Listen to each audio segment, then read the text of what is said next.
Okay, public comments. Invite those who wish to address the commission and have comments to please approach the lectern and state your name and address for the record. Thank you, Mr. Chairman and Commissioners. My name is Fred McGuire.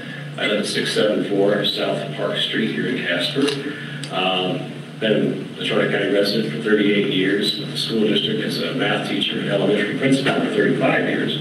3 years ago I retired, and now I'm just playing outdoors. That's what I came out to Wyoming to do. Do a lot of hiking and fishing and hunting, and just love to be out. I really, the first thing I want to thank you for is our incredible Nordic facility that we have here, and also, and I know Mr. O'Hearn is here, but he's still here.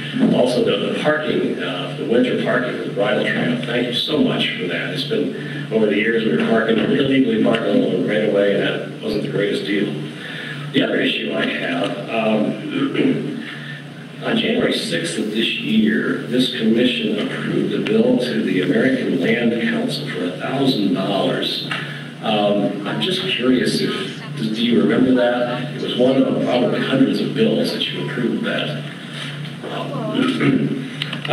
Their mission statement, and I can read that, the mission of the American Lands Council is to secure local control of Western public lands by transferring federal public lands.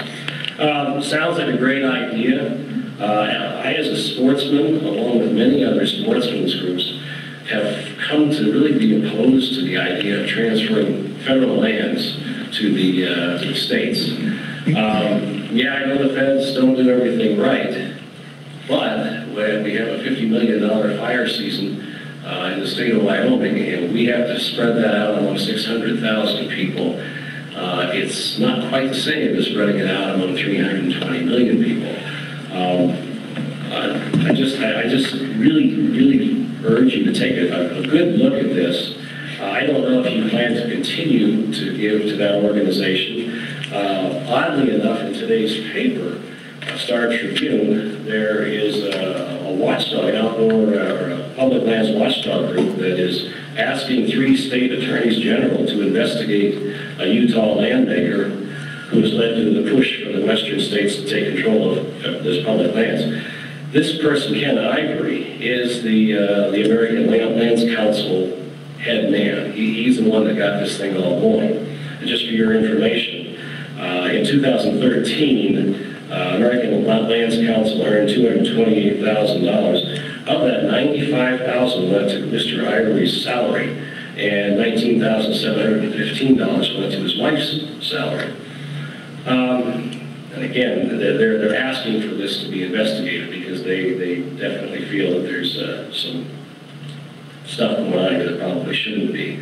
So my question, a rhetorical question to you, and you of course are welcome to comment on it, but do you want to continue to support this group? And I do have, again, not a lot of time here, Chris Madsen of the Wyoming Wildlife Federation put out a great essay about this whole issue. And again, it sounds so good on the outside, but when you dig into it, it's not so great. Also, the Albany County Commission just last night passed a resolution not wanting to transfer federal lands to the states. Along with Teton County, they've already done that, and I think there may be one other county that's going the other way on this, saying, no, we don't want to control this land. It's too much for us, and there are lots of sportsmen out there that don't want this. So I can, who do I give this to? And I'd love to have you. To the clerk or to the county attorney? Yeah. Okay. Here's the resolution and the article. So, do you have any comment on that? Is that something, I don't know where it came from. Did the public have any input on that? And of course, where Mr. Ivory is coming from is a promise that was made by the federal government to the states in their enabling acts, promising them the public lands within their borders.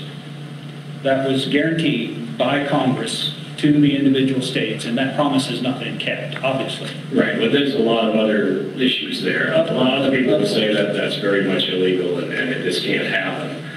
And there's been, what, 16 states who have had the public lands transferred to them, but they're all east of Colorado. Right. Now, and let me say this. One of the things that is happening is that it's starting to morph, and it depends on who you talk to, but it's beginning to morph into a local government and federal government cooperation on managing those lands. So we're starting to see that coming out of this effort, but it keeps it in the public eye and keeps the federal government paying attention. And when I say a local and federal government cooperation, they've already signed an MOU that allows Sublette County to be involved in the harvest of forest lands. It's not a huge project, but it is a pilot project. Now, we're also going down that road with grazing and other uses. So that's the avenue that I would say that Wyoming is going toward. Not that that's where we're going to end up, but that's kind of where we'd like to take this. Or at least that's the direction I'm seeing, particularly out of the Wyoming County Commissioners Association. I'm just concerned because the state of Utah right now, 1/3 of what the private land in Utah used to be state land. Nevada, at one point, had 2.7 million acres of state land. They have 3,000 now. They're not as fortunate as us to have the oil and gas, the energy business pay the bills. But I am concerned that, yes, I mean, we're talking about management, but if we do truly transfer this land over to the state, that in hard times, I'm not going to have a place to go play. You're not going to have a place to go play. And I think we really need to be concerned about that. Mr. Chairman. Commissioner Hendry. I am watching what Ivory's doing, and am somewhat in favor of that. I don't think there's a snowball's chance that he's going to get it done. Right. But if the state would acquire that, and maybe not the same as state land that we know it today, but maybe in a different kind of a state land, not school trust land, kind of a different kind of a state land, there would still be access on it. Right. But there would not be the regulations that the federal government has on everything from drilling and fracking and no use and sage grouse, and it just wouldn't have a lot of those hang-ups that we're finding on federal land right now. And so it is becoming more of a state management type thing instead of just state ownership. Right. And I tell you, one of the problems in the federal government right now is the people on the ground, and we had them down in the office this afternoon, they don't have a say. They're getting told what to do from Washington, and you cannot manage millions of acres in the West from a desk in Washington, D.C. Can't be done. Right. Now, I understand the access. That's great. And the hunting and the fishing and that. But I can't see that disappearing. And I don't think it should become state land as we know state land right now. Right. Well, as we all know, state land is managed to maximize revenue for the schools. And, I remember about a year ago, October, I went to a subcommittee of legislators about studying this issue. And all day long, there wasn't a single word mentioned about the public's access, about sportsmen. It was all about how we can cut more trees down and we can, and I guess maybe my friends in the oil and gas business and the ranching business, they complain all the time about the federal overreach, and I understand that. I'm just so worried about losing it. It's a national heritage. I'm just very, very, I would love to see you go the other way on it, and like Albany County and Teton County, but Well, they did ask us for 5,000. Yeah, there's different levels, I got a platinum or something like that. Okay, thank you. Okay, thank you. Do we have any other public comments?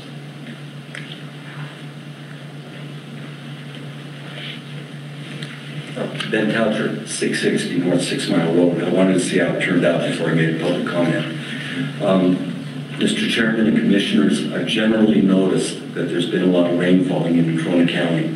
I realize, well, I look up once in a while, and I can only imagine how that has impacted Mr. Hagler's resources and his ability to provide those resources to the county. That said, I want to agree with Mr. Knight in saying that it's been 18 months, for reasons that are known to myself and the Commission, that there has been any kind of maintenance or presence by the county on the newly established part of 6 Mile Road. That said, this month in June, the college, I would guess, who are our neighbor, but really don't have anyone live there, but will have a lot of guests traveling up and down 6 Mile Road to their facility. I would encourage that any maintenance you can do in the short term, obviously looking for what you have planned in the long term, that can be discussed at some other time. But I believe that any maintenance in the short term before that event occurred would be prudent for the county and for the residents on 6 Mile Road. So I'm just encouraging it, and it's a self-serving encouragement. That's my public statement. Thanks a lot. Thanks. Hang on a second. Yeah. And, Mike, I see you back there. Come on down. Quit hiding. Yeah. Well, and we've got the college national finals going on, I believe, beginning next week. Do you have any plans to go down that road? I know you've got 7 culverts around the county that have washed out in this, and I know you're up to your eyeballs about 24/7. I looked at the road yesterday, it's got about 10 potholes on it, and we'll get those patched as soon as we can. And then we're gonna blade the south end of it, which gravel. So, if I can get it back on the chip seal program that we have going, if they can fit it in, have enough chips, because we took it out of that, might get it chipped yet this summer. Okay. As a Mr. Chairman, that's what I was thinking is when this was all going on and we were kind of surprised it was not our road, we pulled it off the list. But I think now we can't do a gravel pit or two that we wanted to do so well, but we could slip it in. Yeah, I appreciate all your help, and it was just a thought. I know Mike had been down there today. I spoke to him before the meeting, so I appreciate any efforts that he's able to bring down that road. Okay, thank you. Great. Thanks, fellas. Any other public comments? Linda Bergeron, 2352 South Kaufman Avenue. I have a question about the roads that you are transferring to the city. What happens with those properties within that area? Does that mean that they will be moved? Those properties be assimilated into the city, much like the area was? They either already are or are scheduled to be annexed into the city. That's why we did these road transfers. Mr. Chairman, they annexed the land beside them and we give them the road too. That's what we did tonight. They've already annexed the road, the property beside. The property adjacent to it. Now, there are some stretches where on the other side of the street have not been annexed to within the city. But it's in their growth area. But it is within their growth area. The city's growth area. Correct. But they're not automatically annexed, correct? Correct. And they have to sign an annexation agreement in order to be annexed into the city. Of their own? The individuals. Of their own accord? Yes. Okay, that was my question. I wanted to know how that process works. I can't speak to the exact percentage, but yeah, there's a process that they have to go through at the city. Okay. in order to be annexed into the city. But these are all either surrounded mostly, entirely, or in large part by the city already. And that's why we did this. Okay, so what I'm looking at is staying ahead of what might happen with Robertson Road then. Is this, because it will affect the home that we're building on Larkspur. So I'm just trying to understand the process. That on Robertson Road, from the intersection of Robertson Road and Poison Spider, Went to Mills. back to Mills, that is already within the city limits of Mills. Okay, so I'm not That talking about the going other south to the power line, specifically to the power line, because that is the edge of the growth area, that is also within Mills. So you're talking north of Poison Spider? Or south? Where are you wanting to know about? toward the mountain. Toward the mountain would be south. So That's going to go to Mills? it's already there. It's already there, clear to the fence That was line on annexed the west side. 2 months ago. Well, I understand that, but I didn't understand it was, I thought it was only to the power station. Power station. Power line. No, just from the power line, the east-west power line, north then is within the city of Casper, and it's already been annexed. So when was it annexed?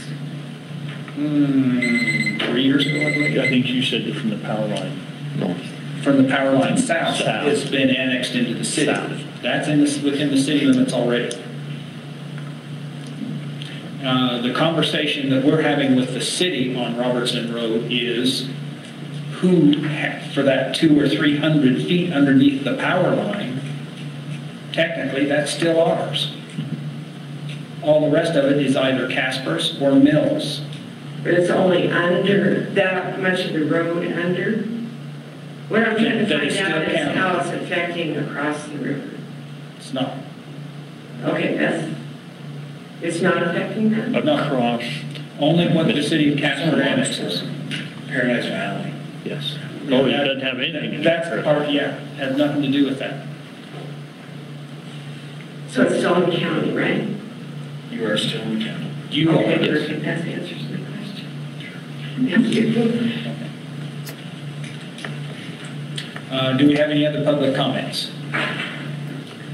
If not, commissioner comments. Commissioner Schlager. Mr. Chairman, I do have actually a fairly lengthy comment tonight. I didn't pull the contract for the bi-athalone tonight because I, for the most part, I had my objections kind of cleared up. I kind of object to it, but we'll call it, I don't object to it this year. Next year, I'm going to object to it. There was a news broadcast last week. Our rig count, our current rig count is at pre-World War II levels. Going back through some of the 1 cent funds, I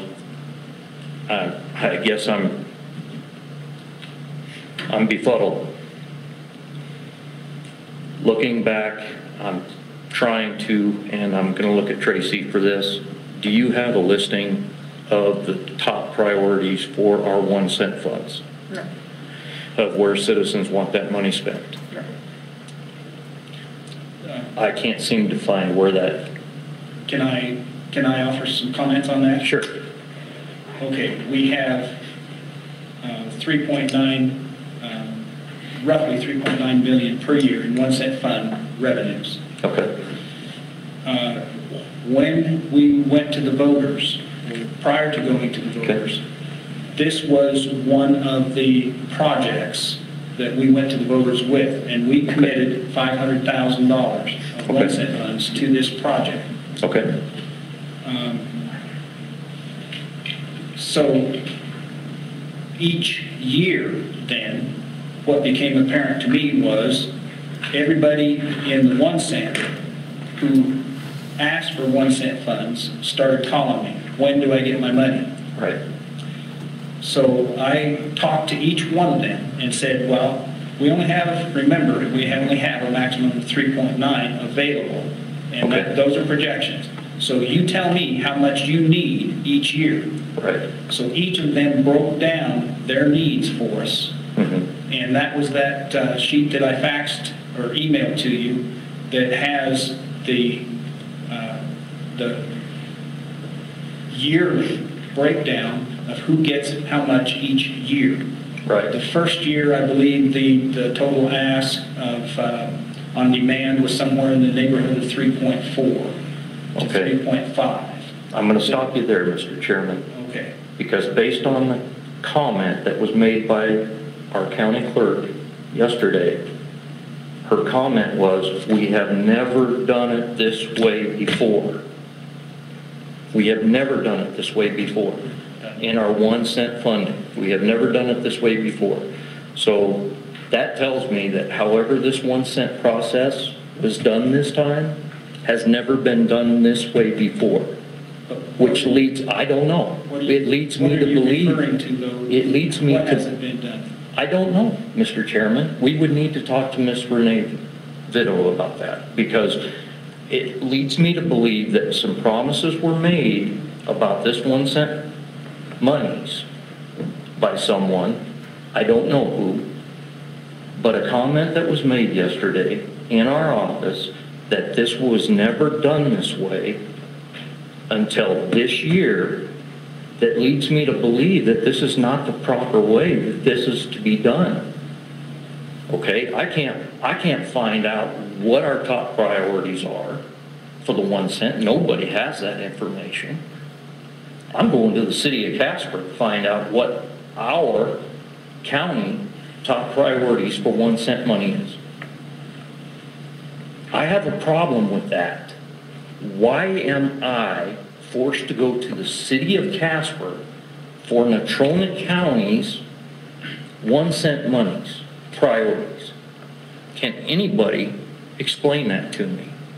No. We did not establish priorities. Then why aren't we?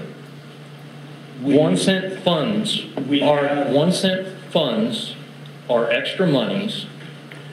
And in fact, if you read the comments, the number one written comment separated by the citizens that self-identify themselves as county residents is 1% funds that are not supposed to be part of our regular operating budget. Number one comment. That is the number one comment. Public safety doesn't even come in until number 8. The written comments. So if 1% funds are not supposed to be part of our normal budget and we're not listening to the citizens, does anybody have a problem with this? I have a problem with this. So if we're not listening to our citizens and we're not establishing 1% funds based upon what the citizens want, I'm sorry, Mr. Chairman, I have a huge problem with this. Number 2 on that list, let me continue. While we're here, okay, and it's fresh on my mind, we absolutely did address the public's asks. Number 1 ask were roads, thus the neighborhood road project. But you just told me we didn't categorize those. Because Chadwick is we lying. did or we didn't? We didn't prioritize. Other words, we didn't say, when we give $100, we're going to give you that first $100. They all have equal weight. So after you establish that, then you go and figure out who needs how much per year to accomplish what we promised the voters. Okay. And that list is what I have provided you. And then we went to each of those groups and said, how much do you need each year? What will meet your needs each year? And Okay. then that was that next list that I provided you that shows that breakdown of who gets how Okay. much each year. Some of the entities could wait a year, 2 years for their money, so they fell into, instead of 2016, they may have fallen for the bulk of their money to come into 2018. And I'll use the fairgrounds as an example. They have to repoint that the industrial building. Okay. So they can get by this year with Okay. just 50 or 75,000, whatever the dollar amount was. So that will keep the bricks from falling off the industrial building. Okay. And the floor. And the floor is the floor is going to be about $250,000. Okay. I believe it's 240 was the estimate. Well, that comes in year 3. Okay. He said year 3 fits me fine. Okay. But we sat down and had that conversation with everybody that we made a commitment to in 1 cent and put that out to the public. This is what you're voting on. If you vote for this, this is what the county intends to do with these dollars.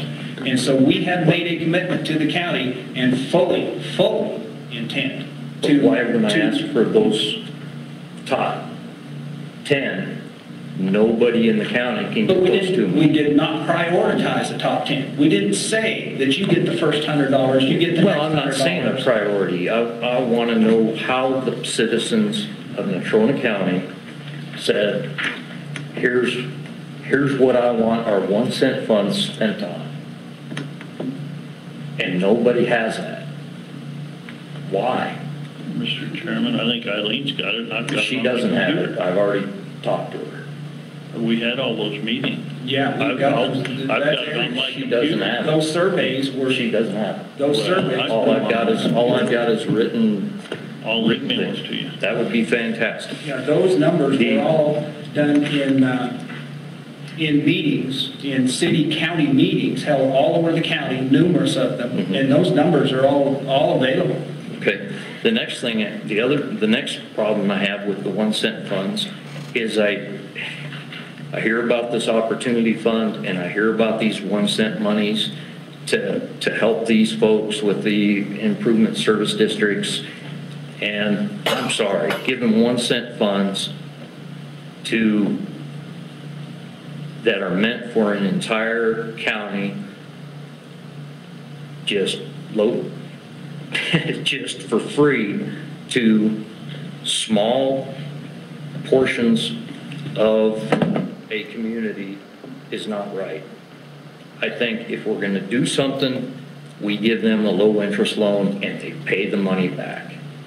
To give them free money, I don't think is right. So It's you a object to loan. the neighborhood roads project? Absolutely, and I object to the opportunity fund, 100%. It needs to be a loan because 1 cent funds need to benefit the community as a whole and all residents of Natrona County, not just the residents of Mark Twain and Tom Sawyer Drive. That's ridiculous to give $25,000 to somebody so they can blade their road. That enhances the quality of life. And we have numerous neighborhoods in Natrona County. Absolutely. That need this help.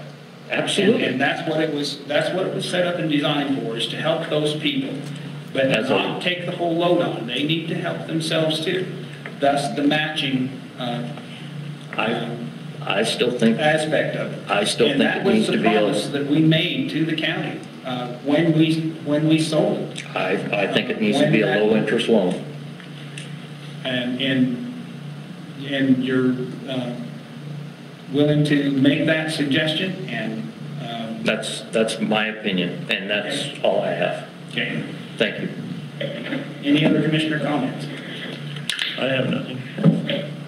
Commissioner Keating? Yeah, actually I do. I'd like to start with that buzzer over there. I think that thing needs to go away unless we have a crowd full of people in here that we need to allot each person, a segment of time, because otherwise it's annoying and I think you're limiting free speech. It's just interrupting people when they're trying to give comment. And I'd like to toss it, to be quite honest. I agree with Mr. Schlager. I almost pulled the bi-athalone too, because the last time I remember in a work session us talking about that, is some concerns were raised, and I left there thinking that we were going to invite them back to a work session, because maybe I too have some questions or comments. I mean, it's a pretty big deal in the county, and I've got no idea what the hell's going on with it, right? And I would like to have been informed. We've got an entire book on it. I don't want to read the book, Mr. Chairman. I wanted to talk to the people when they showed up, right? I wanted to ask them questions and get input, but yet you decided, or who decided on you guys were going to have a meeting and just take care of it on your own? Was there a quorum there? No, there were two, and that's why they weren't three. Then why did That would be a public. Well, who made that call? I did.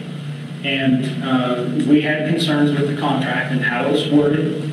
Well, we all did, didn't we? Yes, and so we had our county attorney there, and we resolved those issues and have moved forward. No, you have. Apparently, you took it on yourself and another commissioner, but it's not even a quorum. You need a quorum to take that kind of action, right? I mean, there's 5 commissioners, and I didn't know anything about it. I would have appreciated the opportunity to sit down with those folks and have a discussion. The grant, this was the contingency agreement. This is so everything else has been done. This is the agreement that says the county will do these things. The bi-athalone club will do these things, and the state will give you the money to do them. That's what we were talking about. Part of that is, and the big concern. The last time in the work session, there was concern enough with the commission, whatever, that we had the discussion and that we were going to have them back in and talk about it, right? Well, that didn't happen. You took it upon yourself to discuss it, take care of it on your own. Mr. Chairman, Commissioner, I can remember that conversation, and I think these guys, we wanted to know what their plan was, and these guys met with them and came up with a plan.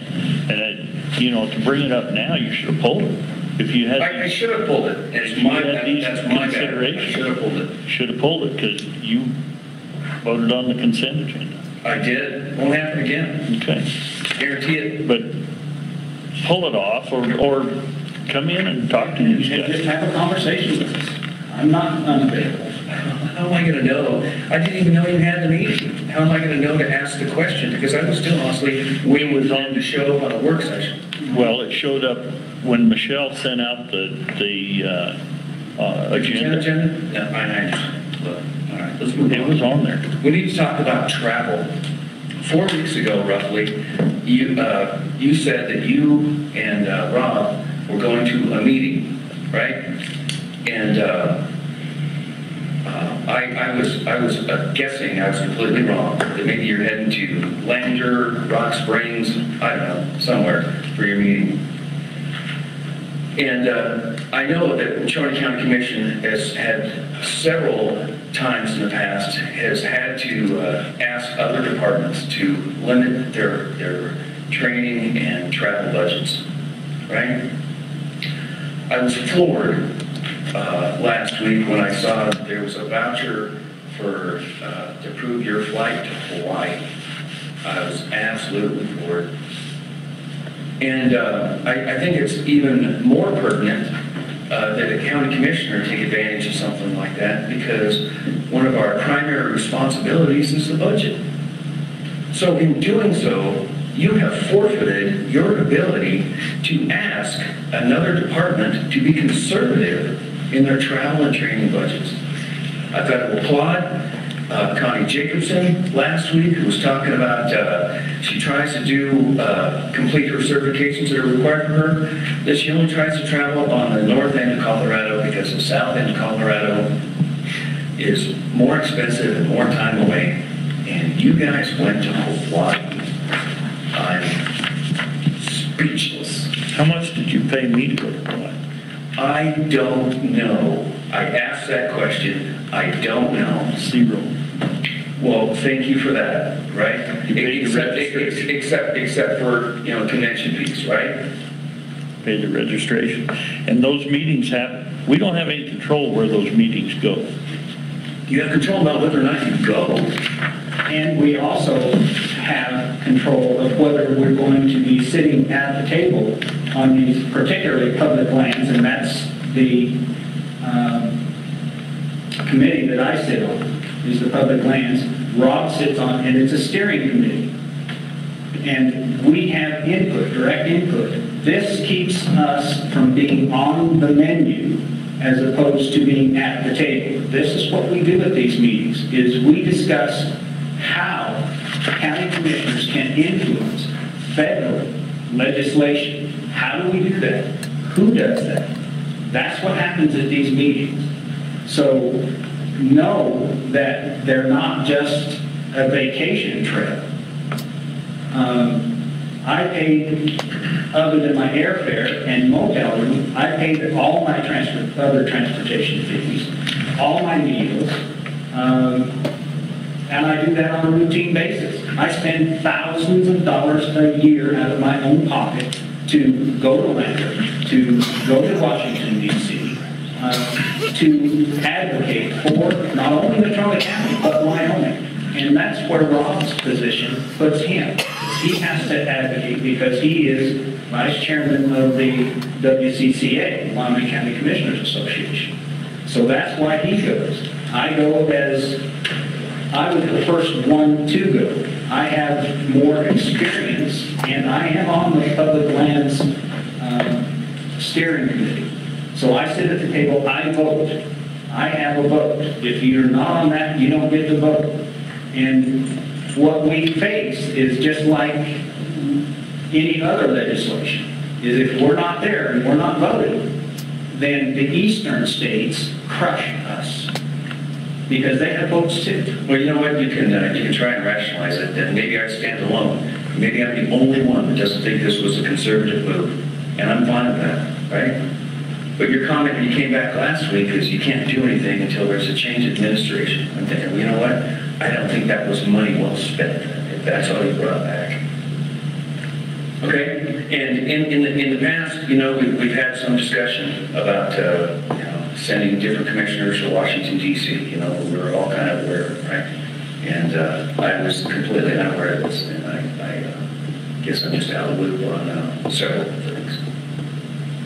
That included. But you don't answer to me. I don't answer to you. I guess it'll just, you know, we'll both be answering to the public, right? And I do answer to you anytime you ask a question. Apparently, I don't even have the ability to attend a meeting that concerns a major, you know, $500 million dirt project on Casper Mountain because you handled it. That had been voted on a long time ago. No, sir. No, sir. No, sir. When I left that meeting, they were going to come to a work session, okay? And we were all going to have an opportunity to participate. That did not happen. Mr. Chairman. Commissioner Hendry. I think that you did vote on the biathlon before. I did too. I think I have voted against it. The biathlon in the past? No, Yeah. no. Did you vote for it in the past? Yes, I did. And then we voted to let them go to SLIB and get that money. That's correct. So, and I can't remember which, did you vote for that? Yeah, I did. Yes, I did. Okay, so all we're talking about now is the paperwork. So we've all approved it in the past. This commission raised concern about the biathlon project, okay? And the discussion when I left, and the understanding was that they were going to come back and we were going to have an opportunity to discuss it, see where it's at, and touch base, right? Didn't happen. Well, I didn't understand that they come to a work session. I figured these guys would just get with them and handle it too. Which we did. Yeah. Commissioner Lawson. I think this has been enough of a forum for one evening, so I don't have any comments. I'm out. And as for myself, I have nothing this evening other than to say one of the, I thought a very interesting point that came out at the WIR conference, which is the Western Interstates Region Conference in Hawaii was that something that we don't see very much of here, and that is SRS funding, secure rural schools. Where that comes from is as forest lands have been put off limits, the federal government has made promises to support those communities' schools who are deeply affected by that lack of funding, because the timber industry has been decimated.